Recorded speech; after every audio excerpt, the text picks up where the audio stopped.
Glória a Deus. Quando se percebe a presença de Deus aqui, em nome de Jesus, né? Durante o louvor, o Senhor estava libertando corações, né? Quem percebe isso, em nome de Jesus, né? Antes da ministração da palavra, eu queria dar uma oportunidade aqui, especialmente devido ao tema de hoje, que é extraindo o mel do amargo. Quantas pessoas aqui, quantos irmãos aqui, e se tiver coragem, né, ou sentir de Deus, você pode vir falar para nós. Você foi curado de um trauma muito grande que você tinha na vida, e o Senhor te curou. Em poucas palavras, se você falar para nós que você foi curado de alguma situação que foi muito amarga na sua vida, e você foi curado, você está livre hoje, e você quer testemunhar para nós em poucas palavras, né? Tem alguém que viveu esse momento, assim, que teve um momento de cura mesmo na sua vida, e você foi curado e quer compartilhar? Vem cá, irmão. Foi uma das primeiras pessoas que eu conheci em São Paulo. Foi a minha vizinha, que eu tive a alegria de conduzir a Cristo, né? Algumas pessoas já conhecem, já né? Conhece. Quando eu fui ela falou assim, não conta não, que todo mundo já conhece. Não, que eu estou falando porque, assim, eu fumei 35 anos, e quando eu comecei a ir para a igreja do bispo, que eu me converti, que eu tive encontro mesmo com o Senhor, eu fui libertada. O dia que eu desci as águas, que eu fui batizada, aquele foi o último dia que eu coloquei um cigarro na boca. Isso já faz 18 anos.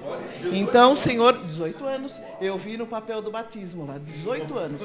Nunca mais eu fumei. Então, o Senhor me libertou mesmo, como Ele liberta a gente de todas as coisas, né? Tá?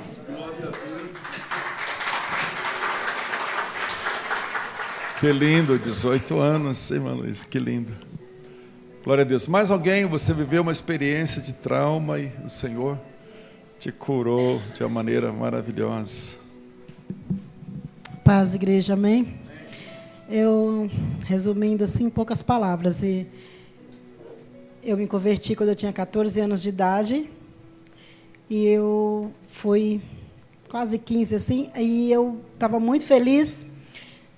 Eu montei num cavalo, morava numa fazenda, e viajei 2h30 para contar para os meus pais, muito feliz, com o coração explodindo, que eu tinha conhecido Jesus e que eu estava muito feliz. Pela primeira vez na minha vida eu estava feliz, eu estava sorrindo pela primeira vez, eu estava liberta, me sentindo livre, né? E eu não vi a hora de chegar em casa para contar para os meus pais. E quando eu cheguei na minha casa, que eu contei, infelizmente, meu pai estava muito bêbado, e ele falou para mim assim: a partir de hoje, a porta que você entrou é a mesma que você sai, e não volte mais. São 7 filhos, mas a partir de hoje eu tenho 6 filhos, você não faz mais parte da nossa família. Vai lá com seus irmãos crentes lá e fica lá, e não volta nunca mais. Só manda o dinheiro para mim, mas o resto você pode ficar para lá, que você não é mais bem-vinda na minha casa. E aquilo entrou como uma faca no meu coração, toda aquela alegria que eu estava sentindo naquele momento, ali foi por água abaixo. Só virou tristeza e choro, e eu chorei uma noite inteirinha. Eu queria ir embora na mesma hora, e minha mãe não deixou, né? Mas eu não dormi, quando foi 4h da manhã, eu montei no cavalo e fui embora sozinha pelo meio do mato, chorando, até chegar de volta na casa dos meus pais espirituais, que me acolheram, né? Que eu morava com outras pessoas que me apresentaram Jesus. E foi difícil, tá, irmãos? Essa mágoa, esse sofrimento, essa dor durou 15 anos. Foram 15 anos de muito choro, de muita tristeza, não tinha nada que eu fizesse. Eu ia para a igreja, eu cantava no coral, eu cantava no louvor, eu ajudava em tudo na igreja, mas aquilo não saía de dentro de mim, porque eu tinha que perdoar o meu pai.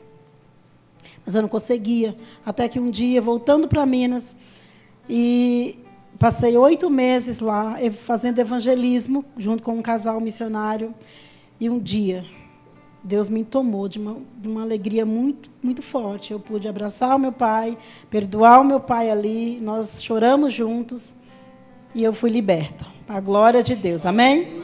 E meu pai aceitou Jesus antes de morrer e foi para a glória. Amém, gente? Então esse é o nosso Deus que liberta. Amém? E você conduziu a Cristo, né? E ela conduziu o seu pai a Cristo, né? Que lindo, né? Glória a Deus. Abre comigo o livro de Êxodo, capítulo 15, versículo 12. Quando você olha para essa figura, aqui na frente, aonde você está? Com toda a sinceridade que Deus te dá, aonde você está?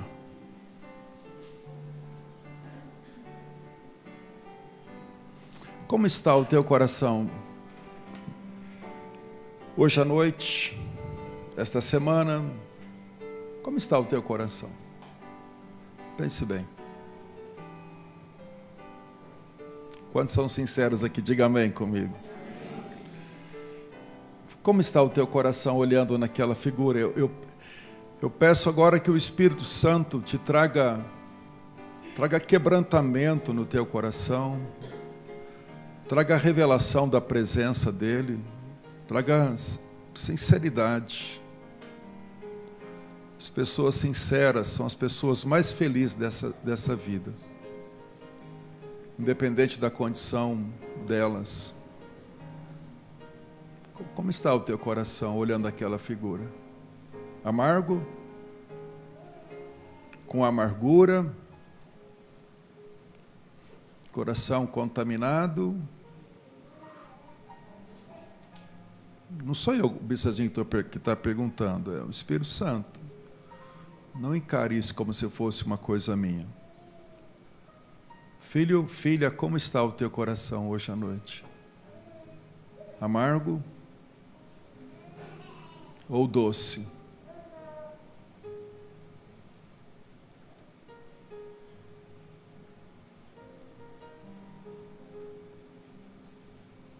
Pai, no nome de Jesus, quero pedir ao querido Espírito Santo que habita nos nossos corações, mas que também passeia no nosso meio, através do louvor, da comunhão, da palavra. Ó Senhor, Tu tens tantas maneiras de curar e restaurar os nossos corações. Em nome de Jesus, querido Espírito Santo, eu te peço, entra nas mais profundas das nossas raízes, ó Deus. Oh, meu Pai, em nome de Jesus, talvez aqui hoje à noite tem raízes amargas. Tem misericórdia, porque se nós não nos quebrantarmos, nós podemos ser afogados no mar da amargura. Mas se nós somos quebrantados, o Senhor vai libertar, vai curar, vai trazer vida, vai restaurar, vai curar o passado, Deus. Em nome de Jesus, Pai. Que o Senhor fale profundamente ao coração dos meus irmãos, não apenas agora durante a ministração, mas durante a noite, durante toda a semana. Traz cura pelo Teu poder, Pai. Em nome de Jesus, ó Deus. Como está o teu coração? No livro de Êxodo, capítulo 15, versículo 22. 15, versículo 22.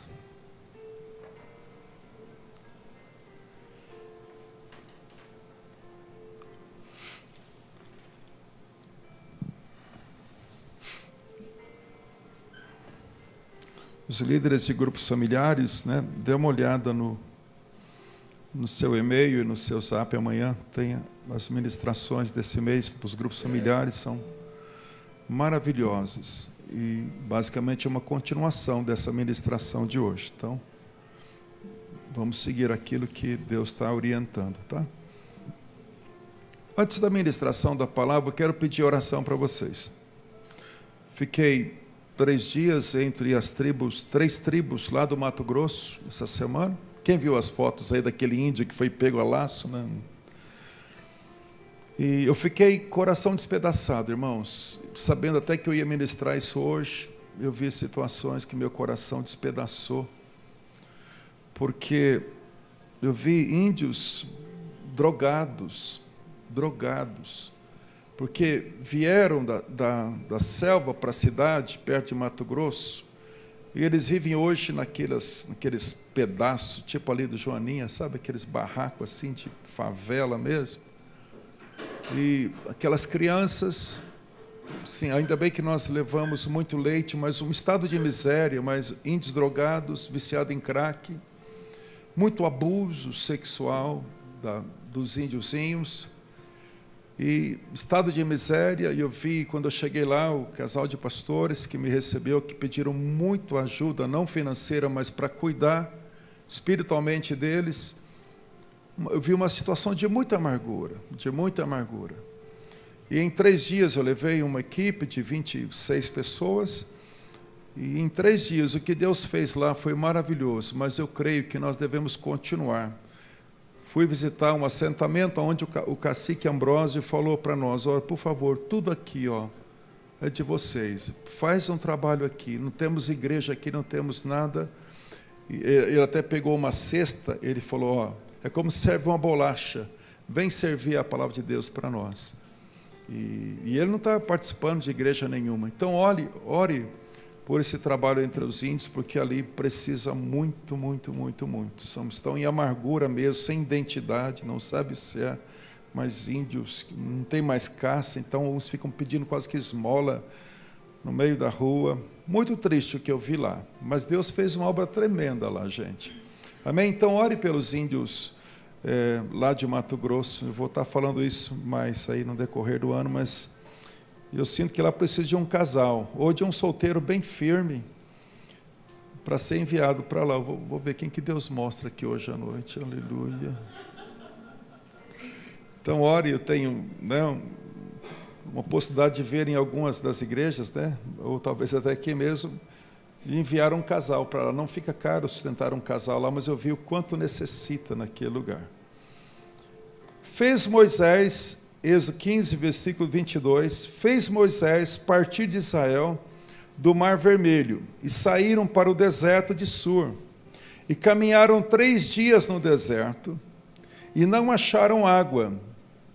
Afinal, chegaram a Mara, todavia não puderam beber as águas de Mara, porque eram amargas. Por isso chamou-lhe Mara, porque Mara significa amargo. E o povo murmurou contra Moisés, dizendo: o que havemos de beber?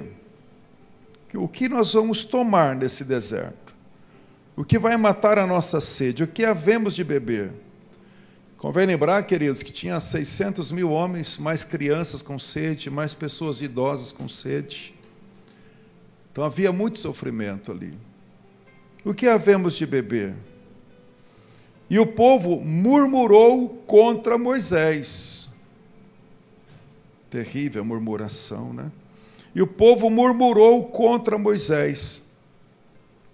Agora veja o que aconteceu aqui, gente. Então, no versículo 25, então Moisés clamou ao Senhor. Aquele peso sobre ele, como o peso que paira às vezes sobre nós, líderes, peso por pessoas, por situações. E o povo murmurou contra Moisés. Então Moisés clamou, era a única coisa que ele poderia fazer. No deserto, com 600.000 pessoas, com crianças e velhos, sem água, Moisés não soube o que fazer. Ele clamou ao Senhor. E o Senhor lhe mostrou uma árvore. O Senhor lhe mostrou uma árvore e lançou-a Moisés nas águas. E as águas se tornaram o quê, gente? Então as águas amargas se tornaram o quê? Isso vai acontecer com você hoje à noite. Isso vai acontecer com você hoje à noite. Agora, eu quero que você creia que o que você vai ser ministrado hoje, você vai ministrar para muitas pessoas. É verdade, Cíntia. O que você vai receber de Deus hoje, você vai usar isso. Porque eu recebi do Senhor, então eu estou te dando. Mas muitas pessoas amargas de alma vão ser curadas através da tua vida. Vão ser curadas. Deus usou Moisés para curar aquelas águas, e o povo bebeu das águas saudáveis. E as águas se tornaram doces, e deu-lhes ali estatutos e uma ordenação, e ali os provou. E disse: se ouvirdes atento a voz do Senhor, eu espero que ouçamos atento a voz do Senhor hoje à noite. Se ouvirdes atento a voz do Senhor teu Deus, e fizerdes o que é reto diante dos seus olhos, e deres ouvido aos seus mandamentos, e guardares todos os seus estatutos, nenhuma enfermidade virá sobre ti. A palavra hebraica para enfermidade também é amargura. Nenhuma amargura virá sobre ti, das quais enviei sobre os egípcios, pois eu sou o Senhor que te sara. Levante as suas mãos, diga assim: o Senhor meu Deus é o Deus que me sara completamente. Então chegaram a Elim, onde havia 12 fontes de água e 70 palmeiras, e se acamparam junto às águas. Queridos, ouça atentamente a voz do Senhor hoje à noite, não só por você, mas por aqueles que podem ser curados através da sua vida. Como o amor e a fé podem transformar corações e situações para uma vida de paz e superação. Como o amor e a fé. Quem quer crescer no amor e na fé, diga amém comigo. Eu quero crescer mais. Meu coração ficou despedaçado. Eu falei, meu Deus, aqui no Brasil, a 2 horas e poucas de voo de mim, quanta amargura, quanta gente necessitando do Evangelho. Não havia uma igreja cristã, um lugar enorme onde nós andamos lá, não havia uma igreja. O cacique falou: ó, pastor, está aqui, ó, faz alguma coisa aqui. Então, preste atenção numa coisa.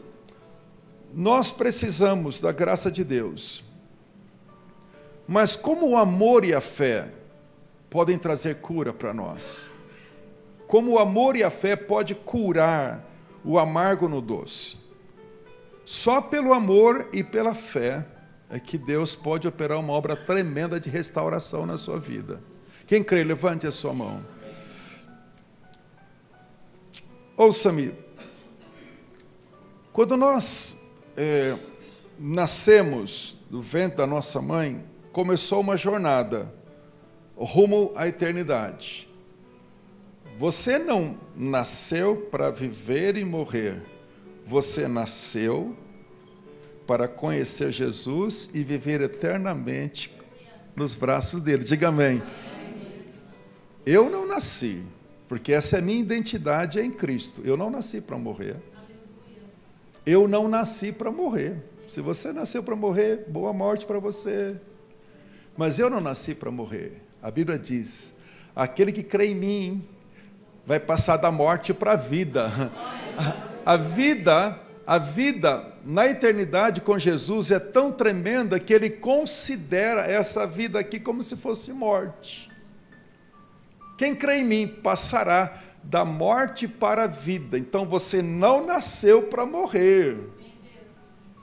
Você nasceu para conhecer Jesus, viver a vida com Deus abençoada e depois viver a eternidade com Ele. Diga amém. Mas esse texto me chamou a atenção, porque fez Moisés partir a Israel do Mar Vermelho para o deserto de Sur. Por quê, gente?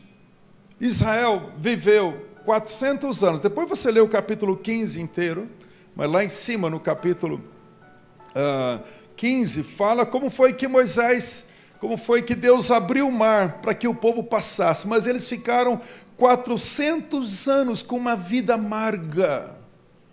400 anos, não é brincadeira isso. Aquela nação ficou 400 anos escravos do Egito, escravos.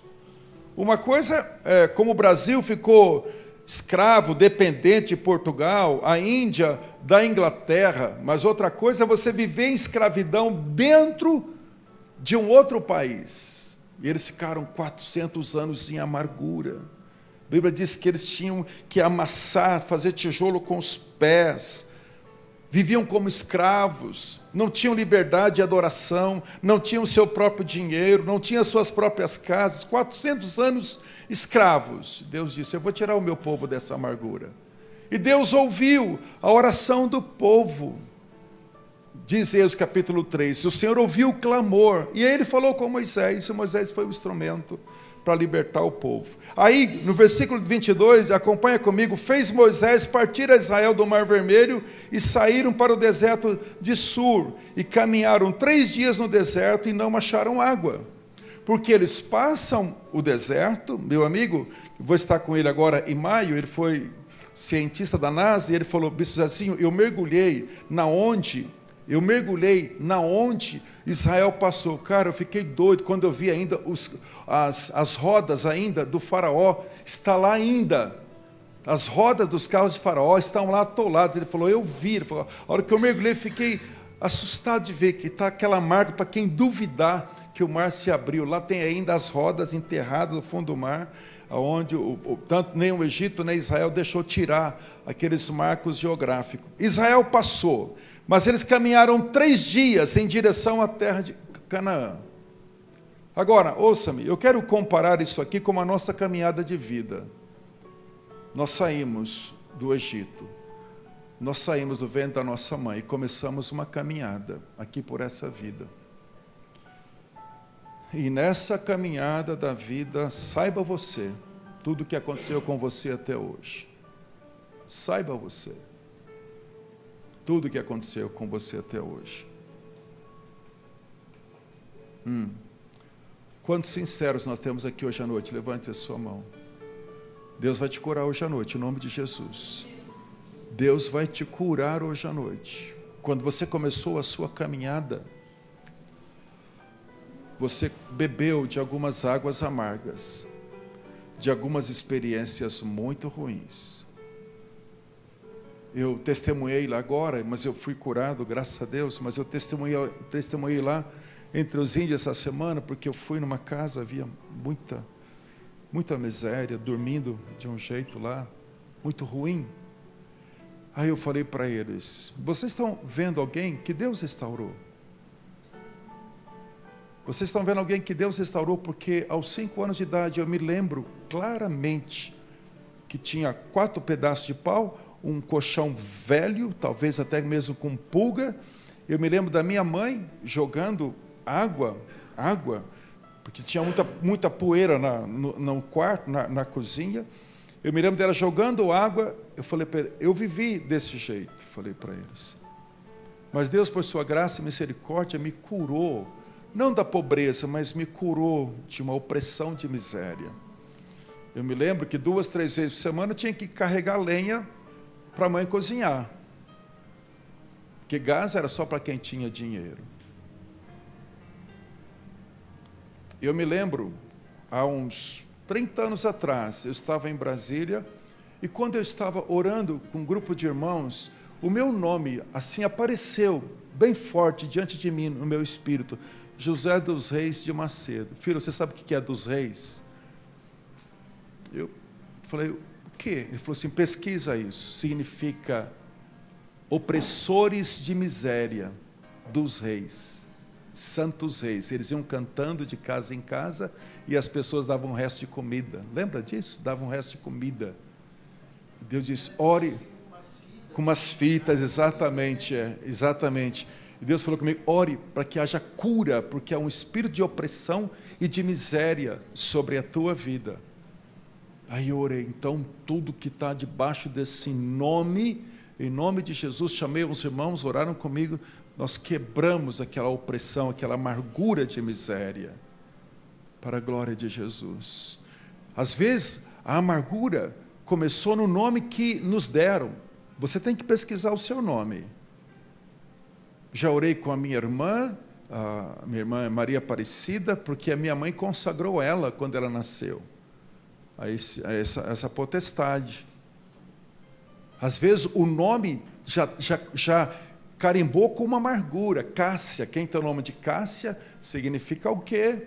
Espíritos de opressão, de miséria, de visão, de cegueira. Santa Rita de Cássia é aquela que cura a visão, é um demônio de Cássia. Então, às vezes, a amargura começa com um legado, já desde a infância. Um legado geográfico, onde você nasceu. Por exemplo, quando disseram, ó, ele é de Nazaré. De Nazaré? De Nazaré pode sair alguma coisa boa? Nazaré, lugar amargo. Então, às vezes, até o lugar que você nasceu, você tem que orar para que não tenha essas influências acompanhem a sua vida. Então, as amarguras, elas começam a vir desde o nascimento até o seu encontro com a graça de Deus. Muita coisa aconteceu. Talvez com a tua vida. Experiências do passado muito fortes em relação à vida espiritual. Eu me lembro claramente aqui. Minha mãe pegava todos nós e levava para minha avó benzer. Minha avó benzer. Quem aqui já foi benzido alguma vez na vida? Levanta. Que é isso, meu Deus do céu? Que é isso? 90%. Por acaso, aí vem uma pergunta. Está filmando aqui, né? Mas, é duro. Mas, por acaso, você sabe o que se fala na hora de uma benzeção? Eu vou garantir para vocês que 80% de vocês não sabe. Vou garantir que 80% de vocês não sabem o que se fala numa benzeção. Sabe por quê? Porque é um mantra estritamente maligno. São palavras que eu via a minha avó muitas vezes. Não falava coisa com coisa. Eu só sei que ela ficava assim, ó. Quanto mais pesado estava o bicho ali, e passava aquilo que a pessoa tinha, medo, quebrante, opressão, passava para aquela pessoa. Uma espécie de mediunidade. O que se fala nas rezas, ninguém entende, porque são palavras inspiradas por demônios. Se você foi benzido, mesmo depois da conversão, se você não orou rejeitando isso, rejeite. Tem pessoas que a mente é bloqueada até hoje, não consegue entender mente, porque tanto que venceu, impôs sobre a mente. Talvez você viveu experiências muito ruins, no sentido de vida espiritual, que o Senhor já te perdoou, diga amém comigo, hein? Talvez você viveu experiências emocionais muito pesadas em relação à sexualidade. Talvez você viveu experiências muito pesadas em relação à vida material, à vida financeira. Eu conheço muita gente que pediu esmola para não passar fome. Eu conheço. Graças a Deus, hoje você está restaurado, abençoado no nome de Jesus, né? Tem pessoas que viveram algumas experiências muito fortes em relação aos pais. Amargura. Até hoje, quando você lembra o que o pai e a mãe fez com você, você já perdoou, mas dá uma mexida aí dentro, horrível.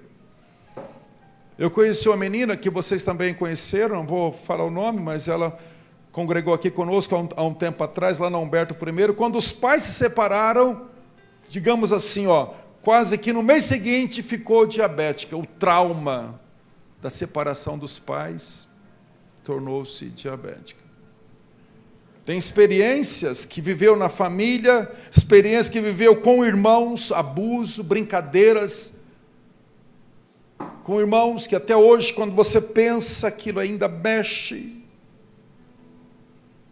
Eu sei de uma coisa, o nosso Deus é poderoso para curar, em nome de Jesus. Então, quando nós começamos a caminhar, no caso aqui, eles caminharam 400 anos de amargura dentro do Egito, mas depois eles caminharam 3 dias no deserto. E nessa caminhada de 3 dias, eles não acharam água. Eles não acharam água.